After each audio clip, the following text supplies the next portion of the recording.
Friends, I am Aprati. Welcome back to our channel plants space. आज हम chrysanthemum यानी गुलदाउदी के बारे में कुछ बातें शेयर करेंगे।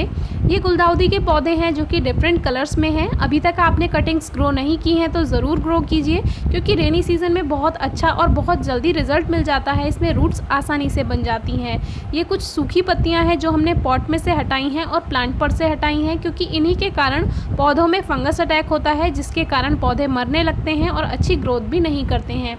तो सूखी पत्तियां पॉट में से हटाई हैं, और जो ये ग्रीन लीव्स हैं यानी हरी पत्तियां हैं, ये हमने कटिंग्स पर से हटाई हैं, क्योंकि कटिंग्स भी ग्रो करनी है। तो देखिए पौधे बिल्कुल साफ़ हैं, पॉट बिल्कुल साफ़ है, इसमें बिल्कुल भी अब फंगस नहीं लगेगी। तो इनकी कटिंग करना क्यों ज़रूरी होता है? एक तो जिससे ये अच्छी ग्रोथ करें, इसमें ज़्यादा ब्रांचेस आएँ, जिससे ज़्यादा फ्लावरिंग मिले। दूसरी बात कि इनके आप नए पौधे तैयार कर सकते हैं कटिंग से। तो कुछ पौधे हमने कल इनकी कटिंग की हैं, कुछ पौधों की आज कटिंग्स की हैं, और कुछ पौधों की आज हम आपको कटिंग करना बताएंगे। किस तरह से आप उसकी कटिंग लें या पिंचिंग किस तरह से करें। तो ये एक पौधा है जिसमें से हमने सूखी पत्तियां नहीं हटाई थी, इसको ऐसा ही रहने दिया था। तो सबसे पहले तो इनकी सूखी हुई पत्तियां हटाइए, क्योंकि ये देखने में भी अच्छी नहीं लगती हैं और फंगस भी पैदा करती हैं प्लांट में। तो बहुत ध्यान से हटाइए, क्योंकि जो क्राइसैंथेमम की टहनियाँ होती हैं वो काफ़ी नाजुक होती हैं, और अगर आप इसमें ज़्यादा ज़ोर से हाथ लगा देंगे तो ये टूट जाती हैं, चटक जाती हैं। तो फिर आपके जो प्लांट में से ब्रांचेस कम हो जाएंगी, तो फिर फ्लावरिंग भी अच्छी नहीं मिल पाएगी। तो इनको हम कंपोस्ट बिन में डाल देंगे, बहुत अच्छा फर्टिलाइज़र बनकर तैयार हो जाएगा। तो अब बात करते हैं कटिंग किस तरह से लेनी है या पिंचिंग किस तरह से करनी है पौधों की। तो सबसे पहले तो अगर आपको कटिंग लेनी है तो लगभग 2 इंच बड़ी कटिंग आप लीजिए पौधे पर से, अगर आपको कटिंग ग्रो करनी है तो जैसे कि हम फर्स्ट टाइम इसकी पिंचिंग कर रहे हैं यानी कटिंग कर रहे हैं, तो हम इसमें से 2 इंच बड़ी कटिंग ले लेते हैं। लेकिन एक बात का ध्यान रखिए, सारी टहनियाँ समान आपको कट करनी है, यानी एक साइज़ में ही कट करनी है सबको, क्योंकि जब इसमें फ्लावरिंग होगी तो फिर ऐसा ना हो कि कोई स्टिक अगर ज़्यादा बड़ी हो गई, जो ब्रांच है उसकी जो ज़्यादा बड़ी हो जाएगी उस पर फूल ऊपर की तरफ दिखेगा, एक जो ब्रांच है वो छोटी रह जाएगी, उस पर फूल नीचे की तरफ दिखेगा। तो इसको आपको समान आकार में काटना है, जो इनकी लंबाई है एक सी ही रखिए। तो जैसे इस तरह से हाथ से भी आप कट कर सकते हैं इसको, अगर सीज़र नहीं है आपके पास तो हाथ से भी आसानी से कट हो जाती हैं। जैसे ये छोटे साइज़ की ब्रांच है तो इसको बस हल्का सा ऊपर से हम जो टिप है इसकी वहीं से ही इसको हल्का सा पिंच कर देते हैं। तो इससे क्या होगा, जितनी भी टहनियाँ हैं वो समान रहेंगी, साइज़ उनका एक सा ही रहेगा, तो फ्लावरिंग भी एक साथ होगी, तो देखने में भी अच्छा लगेगा प्लांट। तो इस बात का आप ध्यान रखिए, अगर पिंचिंग करते हैं या कटिंग लेते हैं तो पूरे पौधे की एक समान करनी है।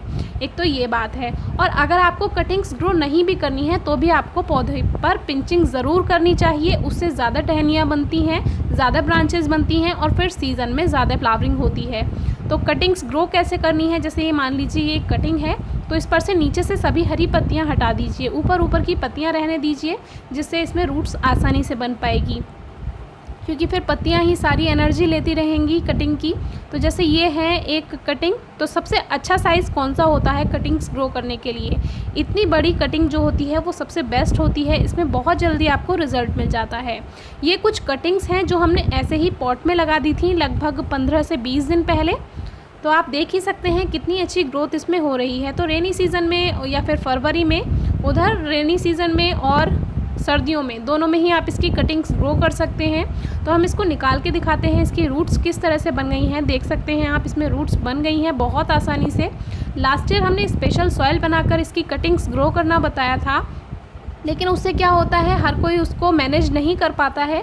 कभी वाटरिंग ज़्यादा हो जाती है, कभी वाटरिंग कम हो जाती है। तो जिनसे इसकी कटिंग ग्रो करने नहीं आती है, वो इस तरह से किसी भी पॉट में अगर आप कटिंग लगा देते हैं तो जो मॉइस्चर है वो आसानी से आप मेंटेन कर सकते हैं।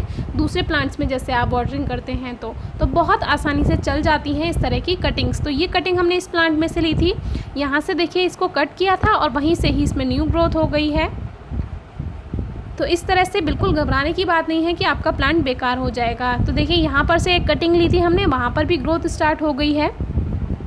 तो जब भी आप इसकी कटिंग्स लें तो इससे बिल्कुल भी डरें ना कि हमारा पौधा बेकार हो जाएगा। लेकिन हाँ, बिना सीज़न में कटिंग ना लें, गर्मियों में इसकी कटिंग्स बिल्कुल भी ग्रो ना करें, क्योंकि ज़्यादा गर्मी के कारण कटिंग्स ग्रो नहीं हो पाती हैं और आपका पौधा जो मदर प्लांट है वो भी बेकार हो जाएगा।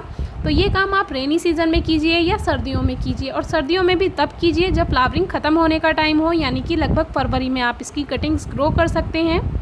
लेकिन उससे क्या होता है, फरवरी से आपको फिर पूरी गर्मियाँ और पूरे रेनी सीज़न बचा के रखना पड़ता है कटिंग्स को। तो ये जो अभी आप कुछ कटी हुई पत्तियां देख रहे थे, ऐसा क्यों था ये हम आपको बता देते हैं। रेनी सीज़न में बहुत ज़्यादा ये टिड्डी अटैक होता है, इससे बहुत ज़्यादा लोग परेशान रहते हैं, इसीलिए ये पत्तियां खाते रहते हैं और आपके पौधे पर से पत्तियां कम हो जाती हैं, आपको समझ भी नहीं आता। तो आप इनको क्या कीजिए, पकड़ के कहीं अपने गार्डन से दूर फेंक दीजिए। मारना तो सही नहीं है, वैसे इनका इलाज कुछ भी नहीं होता है। और या फिर आप लहसुन की 4 कलियाँ और 2 मिर्च, हरी मिर्च पानी में पहले उसको पीस लीजिए और फिर उसको 1 लीटर पानी में मिक्स करके स्प्रे कर सकते हैं, उससे भी आपको बहुत अच्छा रिज़ल्ट मिल जाता है। तो इनका भी आप ध्यान रखिए रेनी सीज़न में। तो ये जो कटिंग्स अभी हमने ली हैं, इनको ग्रो किस तरह से करना है ये हम आपको बता देते हैं। तो जैसे ये कटिंग है, इन पर से आप एक्स्ट्रा लीव्स हटा दीजिए, बस ऊपर ऊपर ही पत्तियां रखनी है और जो नीचे वाला पोर्शन है उसको सॉइल में आपको कवर कर देना है, जिससे क्या होगा, यहीं से ही इसमें जो लीफ नोड होता है, यहीं से ही इसमें जड़ें बनना स्टार्ट होती हैं। तो ऐसे ही कोई भी पॉट आपका हो, चाहे हिबिस्कस का पॉट हो या फिर दूसरे पौधों का पॉट हो, उसमें हल्का सा आप मिट्टी को हटाइए, इस कटिंग को रखिए और उसको सॉइल से कवर कर दीजिए और बिल्कुल डिस्टर्ब नहीं करना है। धूप से भी इस पर कोई फ़र्क नहीं पड़ता है, आप ऐसे ही लगा रहने दीजिए। बस इसमें जैसे आप रोज़ वाटरिंग करते हैं प्लांट्स में, उस तरह से आप पानी देते रहिए। वैसे तो आजकल देने की ज़रूरत ही नहीं है, इतनी ज़्यादा बारिश हो रही है। हमारी तरफ तो 2 से 3 दिन से बहुत ही ज़्यादा पानी बरस रहा है।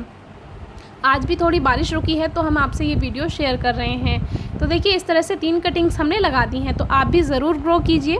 और जो कटिंग्स हमने निकाली हैं अभी अभी, उनको हम किस तरह से ग्रो करेंगे, पहले हमने उसको प्लास्टिक ग्लास में ग्रो करना बताया था, क्योंकि प्लास्टिक ग्लास हमारे पास रखे हुए थे पहले के।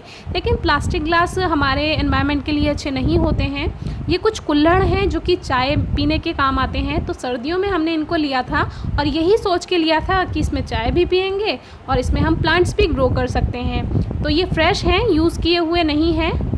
यूज़ किए हुए कुल्हड़ में क्या प्रॉब्लम आती है कि उसमें चीनी, जब हम चाय पीते हैं तो ये चीनी को, यानी मिठास जो होती है, इसको एब्जॉर्ब कर लेता है, तो इसलिए वो थोड़ा प्रॉब्लम क्रिएट कर सकता है, फंगस लग सकती है पौधों में। तो इन कुल्हड़ में हमने होल्स कर लिए हैं, जिससे ड्रेनेज सिस्टम अच्छा बना रहेगा।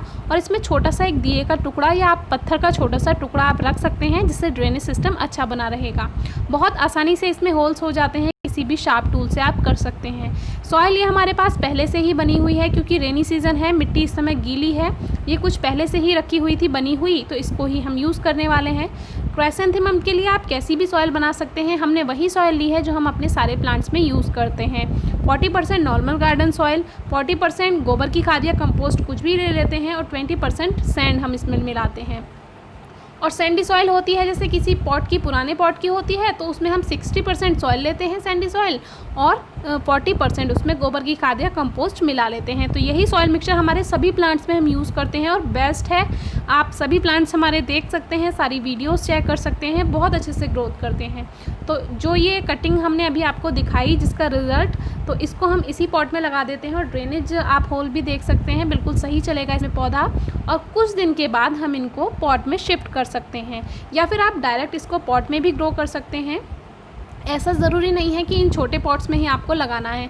हमारे पास पॉट में लगे हुए हैं पहले से ही प्लांट, इसलिए अब हम, जब ये थोड़े दिन बाद इनकी रूट्स अच्छी हो जाएंगी, तो हम इनको पॉलीथीन में लगाएंगे, जो कि वेस्ट पॉलीथीन होती हैं, नमकीन, बिस्किट की या फिर चाय पत्ती की जो पॉलीथीन होती हैं, दूध के पैकेट्स आते हैं, उसमें आप इनको लगा सकते हैं। उसमें भी बहुत अच्छी फ्लावरिंग मिल जाती है। लास्ट ईयर की फ्लावरिंग आप ज़रूर चेक कीजिए। तो ये कुछ और कटिंग्स हैं जो हमने ऐसे ही लगा दी थी अभी 15 दिन पहले ही, और इनकी रूट्स जो हैं धीरे धीरे बनने लगी हैं। तो हमारा ये वीडियो शेयर करने का मतलब ये था कि आपको कोई स्पेशल सॉइल बनाने की ज़रूरत नहीं है, आप ऐसे भी कटिंग्स ग्रो कर सकते हैं। और इससे रिलेटेड कोई भी प्रॉब्लम है तो कमेंट बॉक्स में पूछिए, फेसबुक पेज पर पूछिए या इंस्टाग्राम पेज पर पूछिए। और इससे रिलेटेड जितने भी क्राइसैंथेमम की वीडियोज़ हैं आपको डिस्क्रिप्शन बॉक्स में मिल जाएंगी, ज़रूर चेक कीजिए, आपके लिए काफ़ी हेल्पफुल रहेंगी। और लास्ट ईयर की फ्लावरिंग आप ज़रूर चेक कीजिए। Thank you.